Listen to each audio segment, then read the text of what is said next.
आपके हाथ में एक चमचमाता हुआ कार्ड है, जिसे देख करके आपको एक रॉयल्टी का एहसास होता है। आपको लगता है कि अब तो किसी से पैसे माँगने की ज़रूरत नहीं है, आप इसे अपना पैसा समझ लेते हो और फिर जो चाहे वो शॉपिंग्स करते रहते हो। एक टाइम पे तो ये आपको एक लग्ज़री फीलिंग दे देती है, लेकिन 6 महीने बाद पता चलता है कि आपके पास कोई सेविंग्स नहीं बची है। आपके पास सिर्फ़ उतने ही पैसे आ पाते हैं जितने कि आपको क्रेडिट कार्ड का बिल चुकाना है। इसे कहते हैं प्लास्टिक स्लेवरी।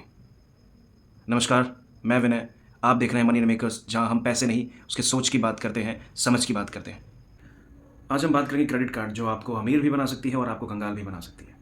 तो चलिए शुरू करते हैं। सबसे बड़ी चीज़ जो मिडिल क्लास एक गलती कर देता है वो ये क्रेडिट कार्ड के पैसे को अपना पैसा मान लेता है। उसे लगता है क्रेडिट कार्ड मेरे पास है तो ये मेरा पैसा है। जी नहीं, ये आपका पैसा नहीं है। ये आपकी एसेट नहीं, ये आपकी लायबिलिटी है। आपको ये पैसे चुकाने पड़ेंगे। अगर आप 11,000 यूज़ करते हो तो आपको अगले महीने 12 साढ़े 12,000 चुकाने पड़ेंगे, अगर आप समय से पेमेंट नहीं करते हो। और credit card one of the highest interest charge करते हैं जो भी फाइनेंशियल प्रोडक्ट मार्केट में है। 45%, 40%, साथ में लेट फी, आपकी फिर डिले पेमेंट चार्जेस, बहुत सारी चीज़ें। और इसके बाद भी लोग इसका इस्तेमाल करते हैं।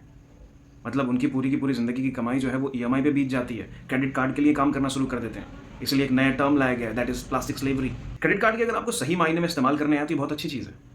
आप अगर इसे फुल पेमेंट करते हो हर महीने, इनके जो रिवॉर्ड्स होते हैं उनको प्रॉपर्ली यूज़ करते हो। कई सारे लोगों को मैंने देखा वो क्रेडिट कार्ड अंधाधुंध यूज़ करते हैं, उनके रिवॉर्ड्स को कैसे यूज़ करना ये नहीं आता उन्हें। जबकि यूज़ करके रिवॉर्ड्स को आप अपनी जो एनुअल पेमेंट होती है वो तो रिवर्स करा ही सकते हो। साथ ही साथ आप उसके और भी बहुत सारे गिफ्ट्स या फिर उनके जो वाउचर्स होते हैं वो लेकर के आप अपनी एक यूज़फुलनेस उनकी बना सकते हो।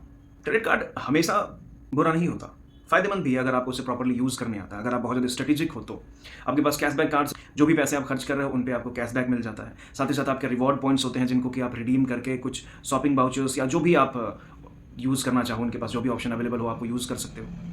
तो कुल मिला करके अगर आप एक कॉन्शियसली डिसाइड करके अपनी चीज़ें क्रेडिट कार्ड को यूज़ करते हो तो ये बहुत ज़्यादा फ़ायदेमंद भी हो सकता है।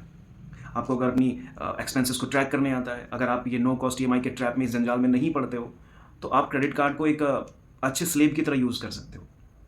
व्हेन आई से अच्छे स्लेव, मैं आपको नहीं, उस कार्ड को कह रहा हूँ। लेकिन अगर आपने ईएमआई बना ली तो फिर वो मालिक बन जाएगा और आप उसके गुलाम, और एक प्लास्टिक की गुलामी करते करते आपकी सैलरी चली जाएगी। तो क्रेडिट कार्ड से क्या वेल्थ बन सकती है? जी हाँ, बन सकती है। हर महीने पूरा बिल चुका दो, ₹1 का भी इंटरेस्ट नहीं देना है क्रेडिट कार्ड कंपनीज को।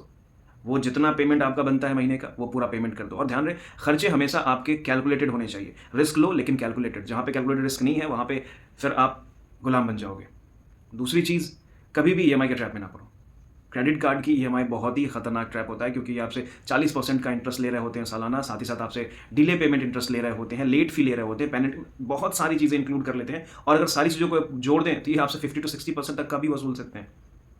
आप सोचो कि आप 10,000 यूज़ कर रहे हो, उसके बदले में 15,000 पे कर रहे हो, कोई मतलब नहीं है, कोई मायने नहीं है इन बातों के। अपने खर्चे की एक लिमिट सेट कर लो, उसके बियॉन्ड खर्चा नहीं होना चाहिए, ₹1 भी नहीं।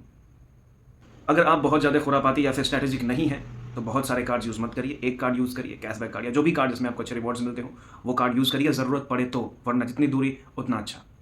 और इस पैसे को अपना पैसा समझने की भूल ना करिए। ये आपकी लायबिलिटी है, एसेट नहीं। जो लोग ईएमआई पे फ़ोन लेते हैं वो फ़ोन के मालिक नहीं, ईएमआई के गुलाम होते हैं। अगर आप मेरी बातों से रिलेट कर पाते हैं, अगर आपको मेरी बातें समझ में आती हैं, तो प्लीज़ इस चैनल को सब्सक्राइब करिए। मैं विनय धन्यवाद करता हूँ आपका बने रहने के लिए। मिलते हैं बहुत जल्द अगली वीडियो में। नमस्कार।